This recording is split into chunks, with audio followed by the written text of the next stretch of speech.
তো good morning my all friend, সবাইকে জানাই শুভ সকাল। আমাদের এখানে আজকে অনেকটা কুয়াশা পড়েছে। তো তোমরা সবাই জানো আমার মাছের ব্যবসা আছে। তো আমার মাছের ব্যবসা আমি অলরেডি বেরিয়ে পড়েছি। আজকে আমি আমার জীবনের প্রথম একটা ব্লগ ছাড়ছি। তো আজকে সারাদিন কি করি তোমাদের সাথে শেয়ার করব। তোমরা আমার তো আমি মাছ টাছ বিক্রি করে এখনও কুয়াশা কাটিনি, প্রায় 12টা বাজে। তো আমি মাঠের দিকে আসলাম, আমরা যেখানে একটু বসে আড্ডা দিই।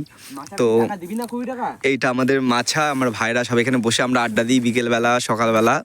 তো আজকে যা যা তোমাদের সাথে করি শেয়ার করব। আমাদের মাঠের সৌন্দর্যটা খুব সুন্দর, আপনাদের দেখাই যে এখানে সর্ষের ফুল আর এখানে ধানের বীজ ফেলা হয়েছে, কদিন পরে এটা রোয়া হবে।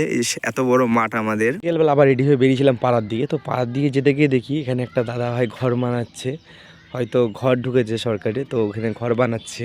তারপরে মাঠে আসতে আমার চোখে পড়লো এখানে কি একজন কচু গাছ লাগিয়েছে। এটা হলো লতির কচু, এখান দিয়ে গাছ বড় হয়ে লতি বেরোবে, সেই লতি বাজারে নিয়ে গিয়ে চলতে চলতে দেখি অনেকেই এইখানে জামা প্যান্ট মেলে রেখেছে। এই মাঠে রোদ পাচ্ছে না, হয়তো বাড়িতে রোদ।